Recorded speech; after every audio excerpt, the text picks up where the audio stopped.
humans are the only like known creature that that dies from suicide. And the reason is like language.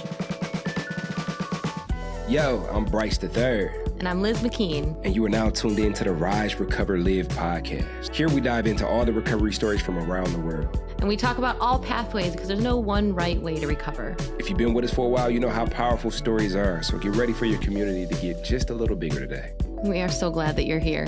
Let's get into the show. What's up, everybody? Welcome to Rise, Recover, Live. You've heard the intro, so I'm not going to give you another one. What's up, Liz? How's your energy? Even though we got somewhat of a touch base offline, let's get an online touch base. How's your energy? Yeah, my energy is pretty refreshed. I'm coming off of a week off of work, and yeah, and I like I said to you offline, I don't necessarily, I don't want to misrepresent and say like I just rested and relaxed, because that probably would have been a wise thing to do, but I did a lot of other stuff. And the fact that like this big part of my life, which is my job, like was not, every minute of the day was refreshing. So I feel like it's more like a refreshment than a rest situation. Yeah, time off is weird. I think when it comes to the work that we do, it's so funny. I come from manual labor, like all in my active addiction and all of my entire life. Like it was manual labor. That's what I'm doing. And so when I made the decision, like I'm not doing this anymore in recovery, of course, I chose thought work. Like, I looked at my hands and they were bleeding and my fingers were falling off. And I'm like, never again will I have calluses. And then I had to regrow my fingers, and I regrew my fingers. And I was like, okay, cool. Thought work from here on out. Thing about thought also, work is... miracle. You regrew your fingers? That's the sound effect it made. Oh, gross. But the thing about thought work is with physical labor, manual labor, I could leave the car parts at the factory. When it comes to thought work, my brain goes with me everywhere I go. Mm-hmm. So it's definitely important to build a relationship with our minds that allow for us to find what works for us, to take a rest from this type of work. That's exactly what it is. And, because I still, like, I'm in grad school. So, like, I was doing schoolwork all week, and, like, I do and teach yoga. And, like, I just taught, like, a event yesterday for people in recovery. And the grad degree I'm getting is in, like, clinical mental health space. So there's all the stuff that I love, I still will do. But this, like, bucket of it, this, Phoenix New Form bucket of it, it's like it was one less bucket to hold for that week, which was nice. Well, shout out to all the people with all the buckets, because I know holding buckets is a strenuous task. Yeah, especially when you got a million trillion buckets that you hold. It's a lot of buckets. Yeah, man. How's your energy, my friend? Well, my energy's straight though, for real. The sun's shining. Yay. And I've had a couple of rainy days here recently. My energy it's kind of been in alignment with the weather for the past couple of days, where it's like, if it's rainy, it's like, okay, cool, I'm melancholy. It's sunny today. I'm not like perky, but I'm doing work and showing up because the sun's here and it's showing up. So why not me, But yeah, it's been cool. It's been cool. I love that. Monday has this energy of the restart button. And so I'm kind of leaning into that restart button energy. How do you feel on Sundays? I like Sundays. I love Sundays. This past Sunday, so I was going to say hard and fast rule, but obviously it's not hard and fast because I didn't stick to it yesterday. But I had a hard and fast rule to not do any work on Sundays.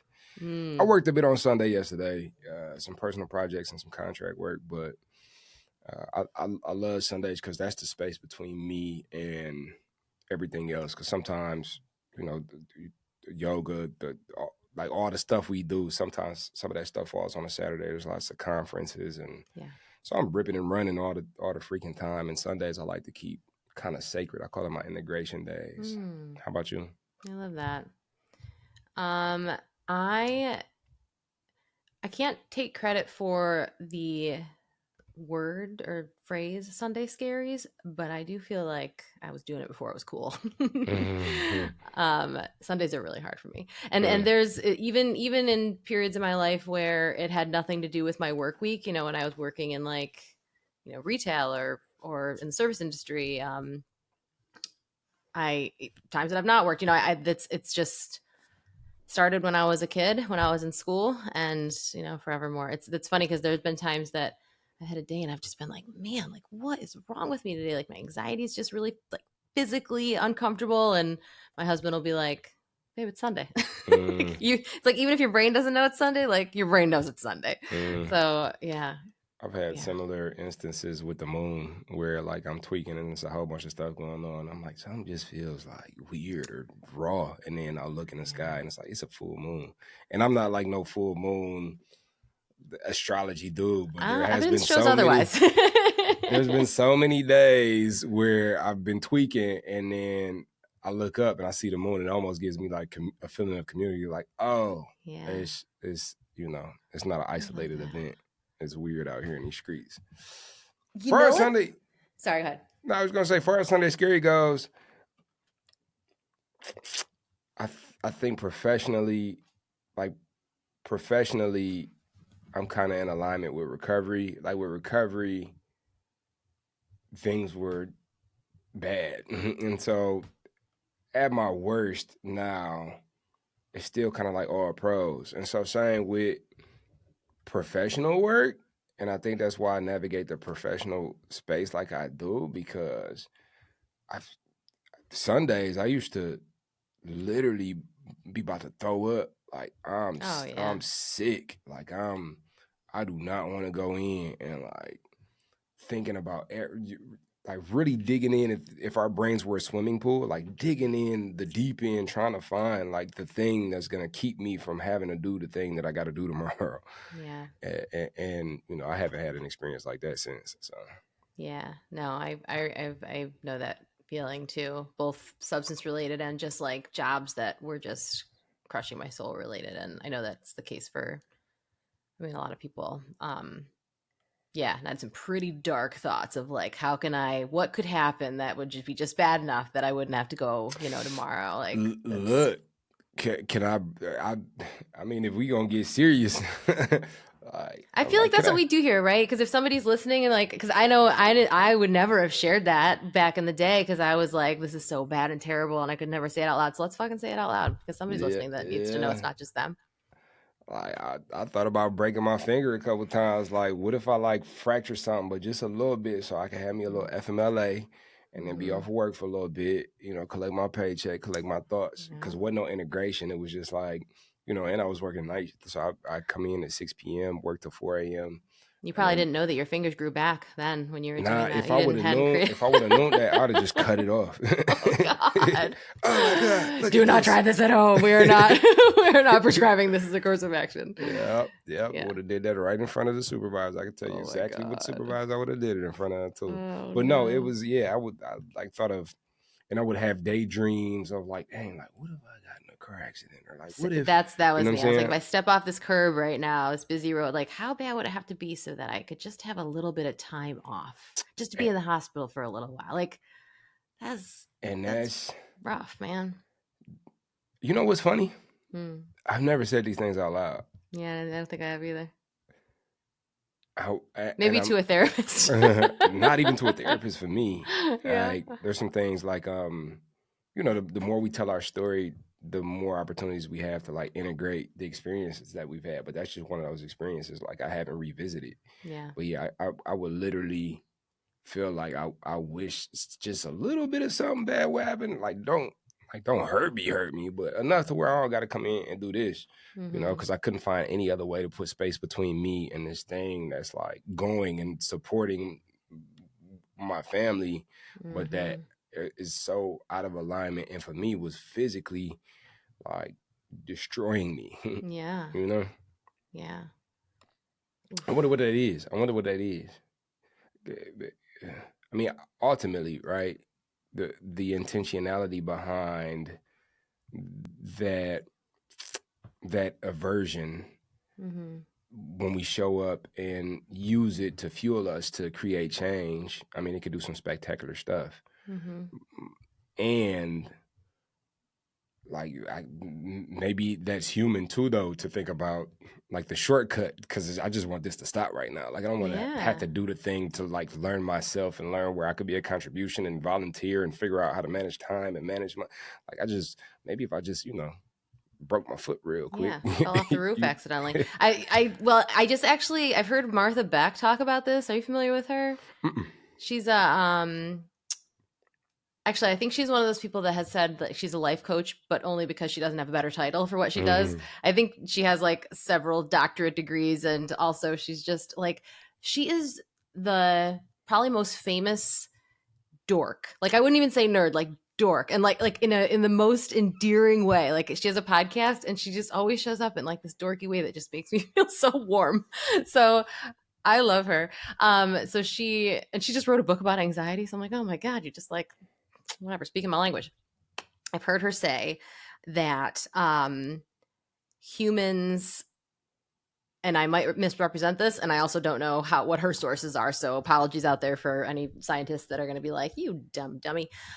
So humans are the only like known creature that dies from suicide, and the reason is like language, because which I think language is just a way to kind of like talk about our thought process when she described it, because we have the ability to like imagine essentially worst case scenarios and to like really put a story behind how we're feeling. So if something feels bad, I can put a story behind that. I can be like, it's because of this thing, it's because of this thing I don't want to do, and I know what that's going to look like, and I know what that's going to feel like, and I know what the worst outcome can be and the worst I could feel, and I can remember how it did before, and I can imagine how it could be worse in the future.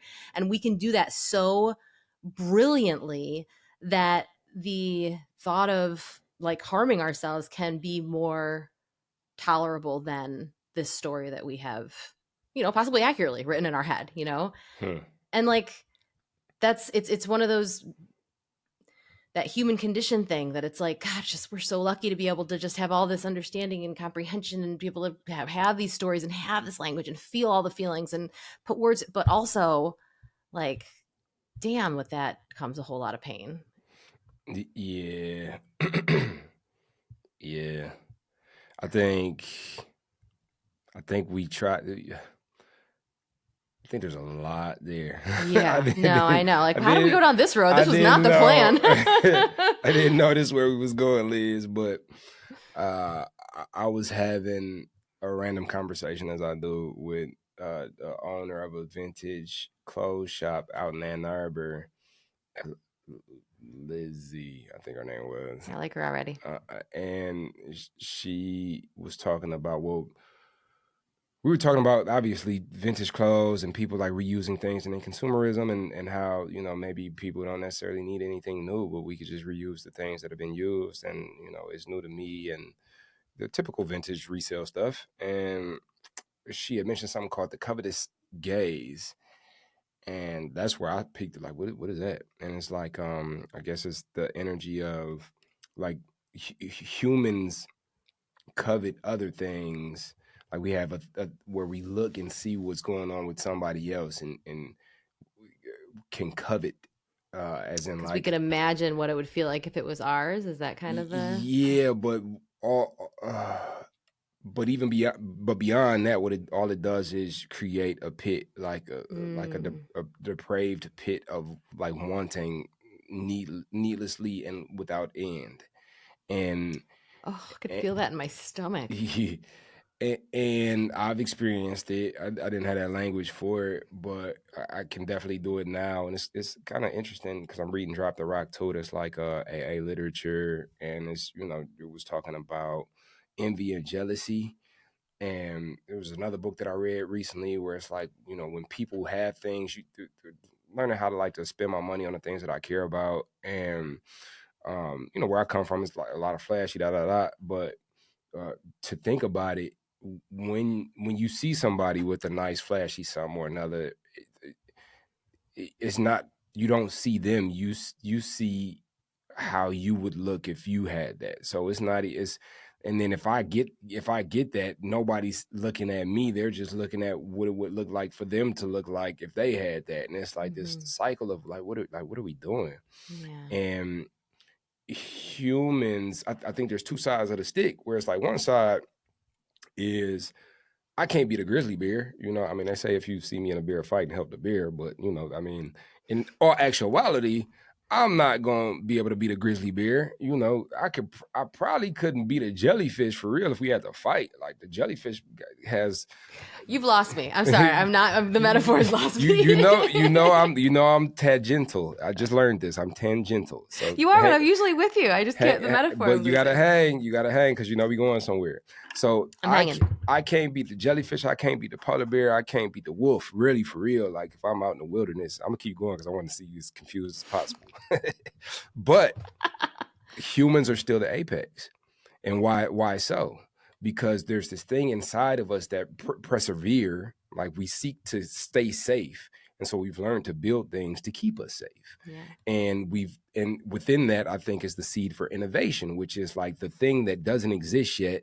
So there's the thing that, okay, what can happen? And let me prepare for that. And then there's the thing that doesn't exist yet, but I want more. So I want to create. Mm-hmm. And so those two things put together have allowed for us to be the apex. Yeah. And I can protect myself from a grizzly bear in a way that a grizzly bear can't protect himself from me. Yeah. Right. But unhinged, and even looking now with the creation of like the internet and all of the things that have been created from that desire to innovate, as well as to like preserve, you know, where I don't have to go to the grocery store and I don't have to go anywhere. I can order everything and it could be sent to me, you know, and there's so many things that I can do because I've created everything and continue to create things. I create the thing for the thing. I don't create just hats. I create the holders for the hats and the washer for the hats and the holder hat, the hat holder washer. Like there's so many things that it gets to a point to where that thing is on overdrive and it can be a lot. And I'm noticing that, especially within the realm of like, you know, social or like the connectivity, but not really being connected, that like there's something here and it don't feel right. It doesn't feel natural. It doesn't feel like it's for my spirit. And I don't know what it is, but I'm unplugging in a way that's like, I'm okay with being ignorant to what's going on. I don't have to be on a trend or know like what's happening. Like I'm okay. And but humanity in a whole, if we're wired that way, how do we stop that train to where it's like we don't feel like it's so much that like I don't want to feel this right now? Yeah. I mean, I know you're not asking me as if like with an expectation that I'm going to have the answer, but I feel like the first, it's kind of like, this is going to be such a 12-step thing for me to say, but the first step is like acknowledging it, right? Like knowing that that's a thing.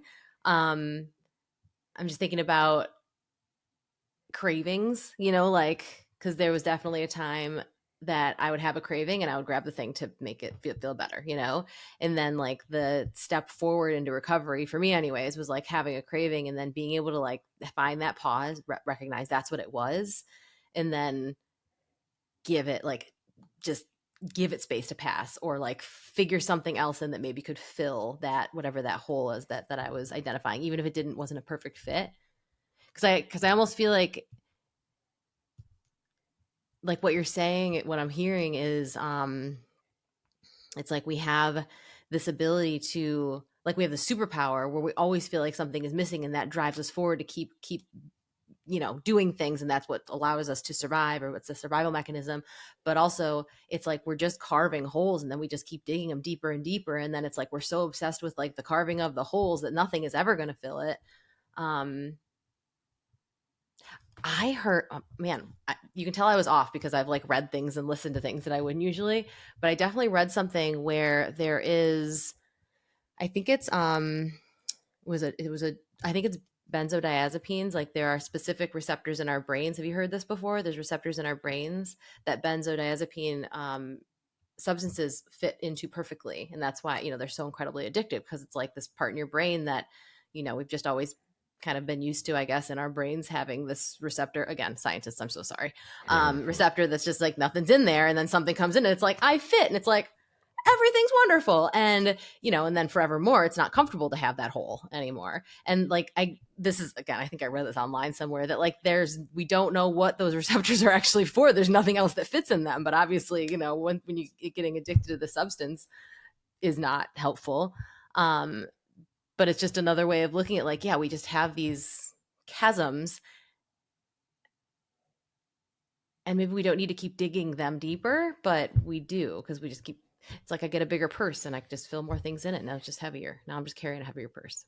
Yeah, and I mean, at least for me, I, it goes against my nature to have the conversation of less.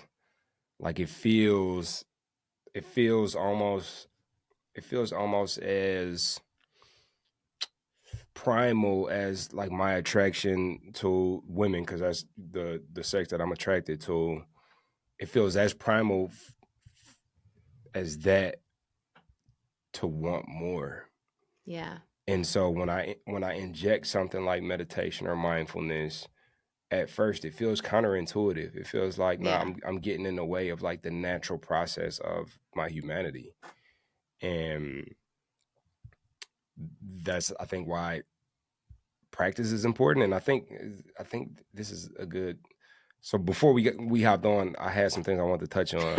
It's like, no, we're talking about go to a completely different direction, apparently. But actually, we went in the right direction because there's this thing that I've been experiencing. So like within 12-step, there's these promises, and I damn near want to pull them up because they were something that I really wanted to happen when I first got in, and it's some of them happened immediately, and then some of them over years. I'm like, yo, why am I still not experiencing this promise? And then I had to work through it. So here are the promises. We're going to know a new freedom and a new happiness. We will not regret the past nor wish to shut the door on it. We will comprehend the word serenity. We will know peace. No matter how far down the scale we have gone, we will see how our experience can benefit others. That feeling of uselessness and self-pity will disappear. We will lose interest in selfish things and gain interest in our fellows. Self-seeking will slip away. Our whole attitude and outlook on life will change.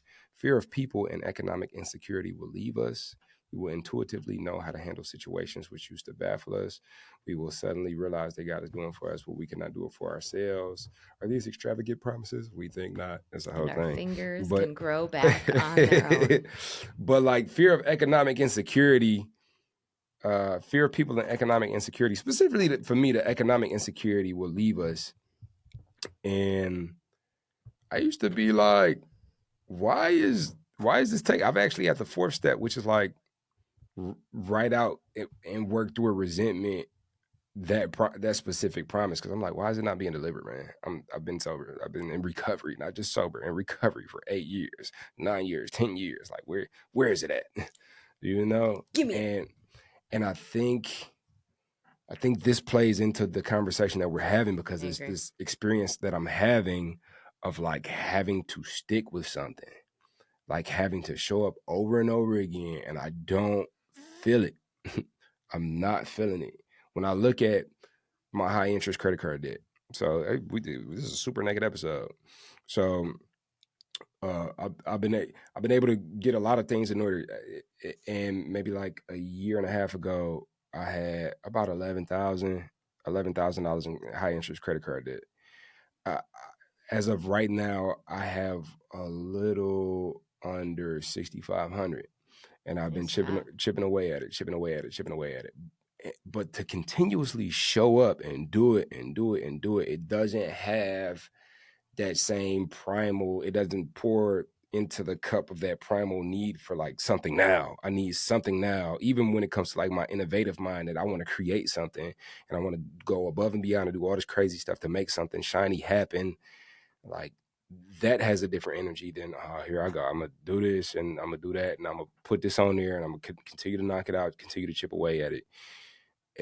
And in recovery, like that knock a lot of people out. I see it. where it's like, this ain't never gonna get better. It's never, I'm never gonna be done with this. I'm never gonna make amends. It's just too much. And but there's like a difference between the hot strike electricity primal nature of like exciting newness and like the practice. Somebody told me something recently, and it's probably from the Bible or something like that. It said, faith is its own reward. And if faith without works is dead, then you do the work. And the reward for the work that you do is that you did the work. And for some reason, it really hit for me because anytime I think about faith, I think about, okay, if I just had faith, then this thing that I really want to happen will happen, or this thing will come true. All I got to do is just have faith and put the work in, and we eventually gonna get there. But he has said faith is itself the reward. Yeah. And I'm like, man, shut up. So, which is, I mean, that makes sense in the terms of that promise you're talking about, because it's not saying you'll have all the money you need. It's just saying you're just gonna be okay either way.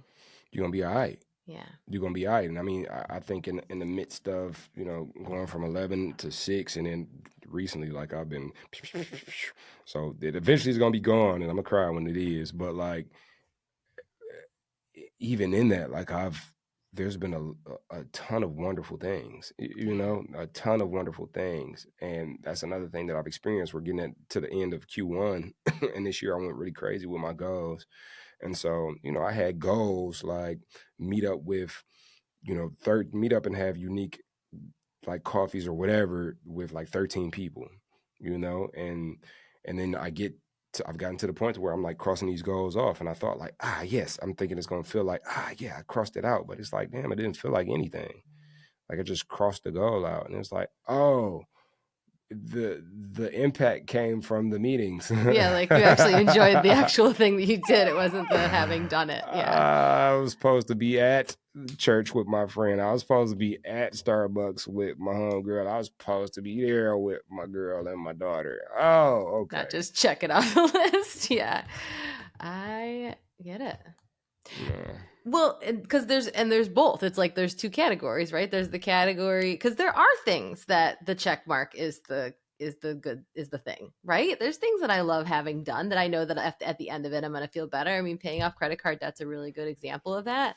But it's like you have to have both, because which is just, I mean, everything can come back to recovery. It's like if you tell somebody like put down this substance that is ruining your life, and then they do, and you expect them to be all better, it's like, okay, well, maybe I got a check mark, but also like there's just the gap, that hole, that chasm, you know what I mean? So it's like you got to have that column of things happening. You can't just have the check mark be the thing. You've got to have the coffee date that's happening too. And like you can't have I'm trying to think of something else that feels really good after the fact, but doesn't always feel good during the fact. Gym. See, I was gonna think that, but I'm like, actually, I have a really fun.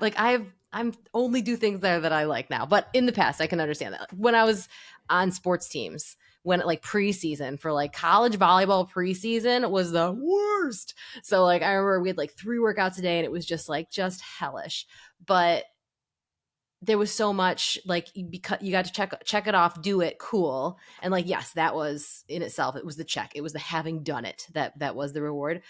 But if I hadn't had that alongside, I got to be there with my friends. I got to, wear the cool volleyball uniform, feel like a cool volleyball girl in college. You know what I mean? Like those things had to happen too. So it's not always the exact same thing, but it's like if you only are relying on the check marks and you don't have something else to like fill your soul, I feel like just like if you only take away the drug and you don't give yourself joy in some way, like then what the hell are we doing? But yeah. we need both. We're humans, it's human experience. We cray. Yeah, and I think first of all, I feel like I learned more about you the more that life goes on. I did not know you were a collegiate volleyball player, but so that's a new discovery. Secondly, yeah. A long time ago. I think that's why I've never been like I've never been balanced.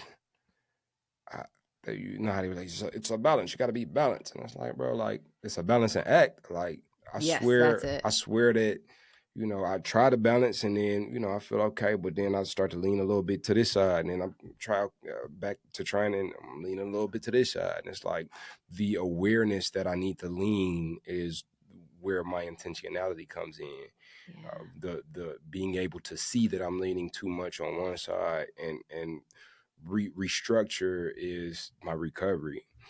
And yeah, I think we need both because if I was just chilling, I mean, there's so many things to be grateful for, and the things that I'm grateful for are things that I work for. Yeah.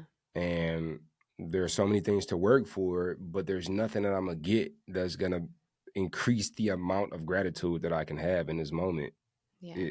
As a matter of fact, if I think that something else is gonna make me better every fucking time, I swear to God, every time.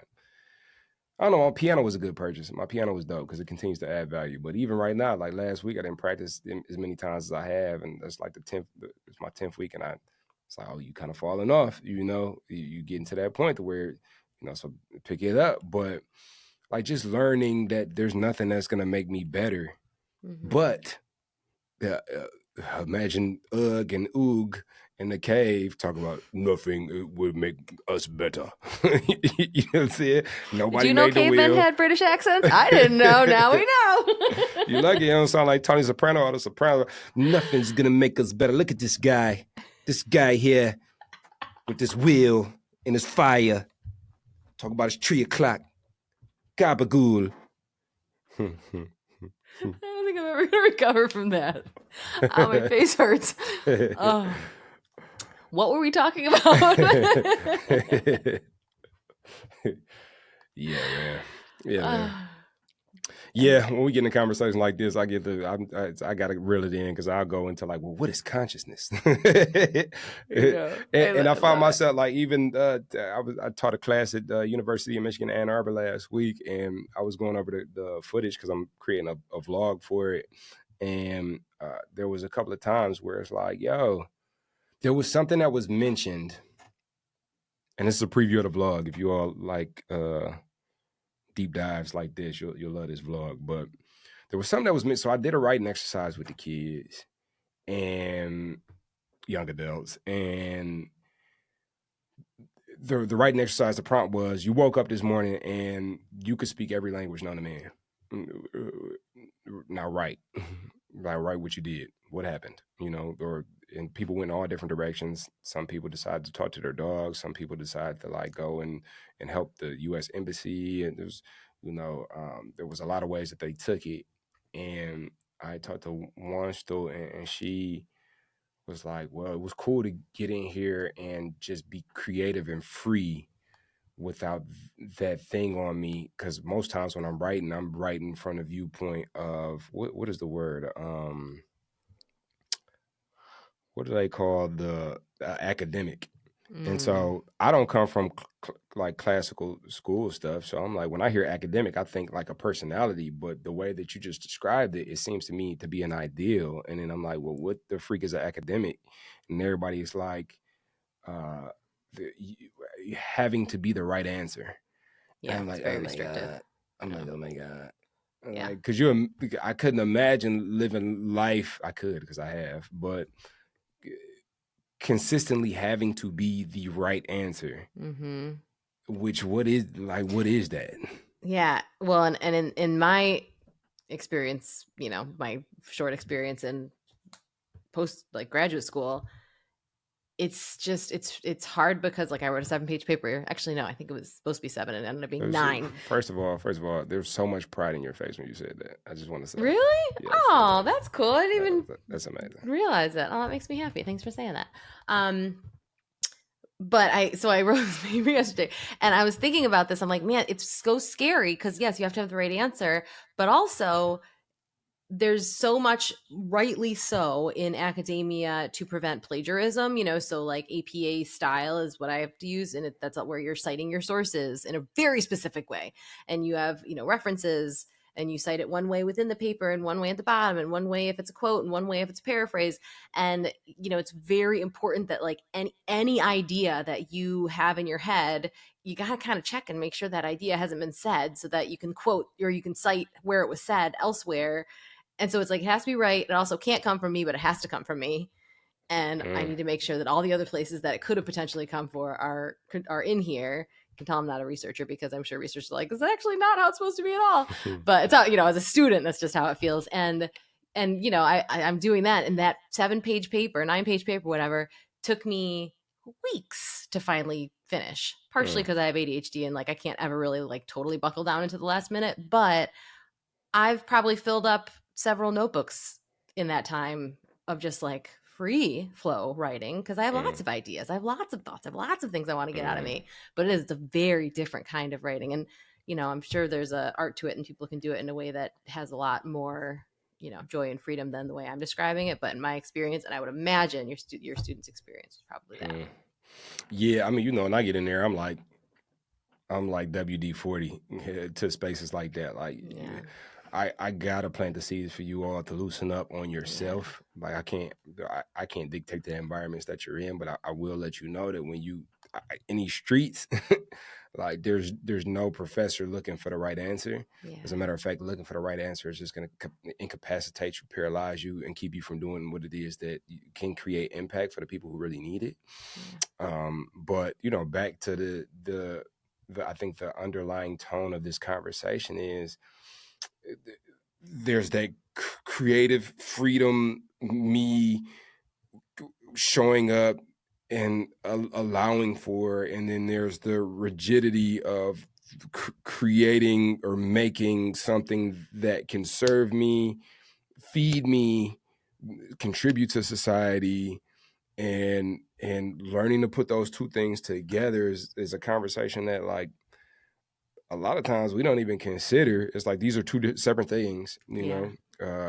And because I'm an engineer, so like I have to be like hard and math and everything has to make sense. But I also like make anime stickers on the side. Those two things do not intersect, right. you know. And such is life. The end. Yeah. Such is life. What a ride. It is. And stick around. That's the thing I'll tell you all is, please stick around, because throughout all of the frustrations, throughout all of the being consumed and enveloped in the wanting and desiring and the craving, in all of the being a recluse and sitting up and denying the world because I think that's the answer, and finding out that that's not the answer, that's just another extreme, in the I can't be hurt, in the revealing my heart and being as vulnerable as I've ever been, and all of that, there's a lot of pain, there's a lot of stings, there's a lot of low times, there's a lot of melancholy, but man, that's where the fullness comes from. Like that's what's allowed for me to experience life. Like life, when you talk about life, like not the life you write on a paper, but a life that like it's like a mushroom or like a marshmallow. It's like life, big full life. It comes with all that, Yeah. I've been, I feel like I said this before, maybe last year when it was my first spring here, after being in Florida for all that time, being back in a place where the seasons are much more extreme. Like I left to escape the winter, but then when I got back, I had a whole different appreciation for the winter. But even like the hard parts of it, like it was worth it when the spring came, and I never appreciated the spring before like I do now. Like the flowers bloom, it like all these like this beautiful, like everything coming back to life, like it's worth it. I wouldn't have appreciated, I didn't appreciate it when I didn't know any different, it's worth the winter's worth it for the spring. Like it's we get to feel it all, and yeah, we get to feel it all. Yeah. And Well, we're glad that you're here, filling it all with us. And, we immensely appreciate each and every one of you, not just for the reminder that this initiative is worth it, but because especially if you listen this far, like you tapped into your own process. If I didn't lose you when I got to talk about foxes and wolves and bears, there was a jellyfish in there at one point. Then that really means that you tapped into your process of learning how to understand this experience that we're having. And humans are so varied in just their variations that there's so many different experiences to have. But I think there's a through line where we are just trying to figure it out, man. We're all just trying to figure it out. And we're privileged, we're honored to be figuring it out with you together. You sure are. Yep. Keep doing it. Keep on keeping on. Yep. So with that being said, we love you, and we will catch you on the next episode of the Rise, Recover, Live podcast.